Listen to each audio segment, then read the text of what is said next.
I want to talk a little bit about the World Cup. Lewis, as you know, I love the World Cup. I'm from Argentina. Soccer is a huge sport there. Every 4 years, I love watching the World Cup. At the same time, I am acutely aware of the horrible conditions that often plague the lower classes in and around both World Cup and Olympic venues. We're seeing protests in Brazil, the location of next month's World Cup.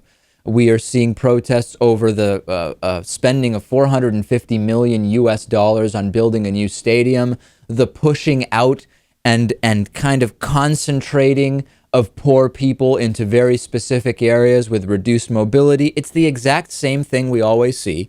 And typically, after the World Cup or Olympics leave the area, it is not a particularly good situation afterwards. If you look around the world, many of the Olympic villages basically abandoned apartments at this point, not really being put to use. So I don't know. I'm split because as much as I love the World Cup, I worry that I'm in some way contributing to the problem by just watching the games. Yeah, and I understand the tradition of having the World Cup in different places all over the world. It's a worldwide event. It kind of makes sense. But I think that considering what we've seen, it really makes sense to only have the World Cup in places that can handle it and in places that it makes sense and where people won't be kicked out of their homes, suppressed, herded into certain areas like cattle. That doesn't make any sense. And even so much of the general comments we hear, like, oh, well, it brings so many people in, it's really great for small businesses.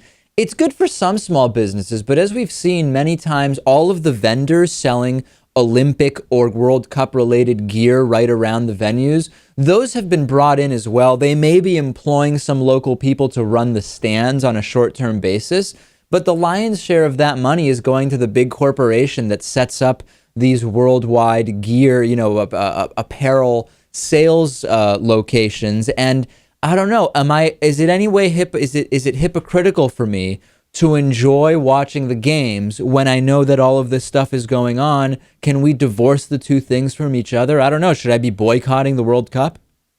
I don't think we should be boycotting the World Cup. I enjoy watching the games too. It's a good sport, and it's still the World Cup. But yeah, something's got to change. I mean, it's even a problem for the tourists in certain areas because now we have officials in Brazil telling tourists that if they get mugged, not to yell and things of this nature. So it's overall a pretty bad situation. This is viewer-supported independent media. Please support our program by going to davidpakman.com/membership and becoming a member today.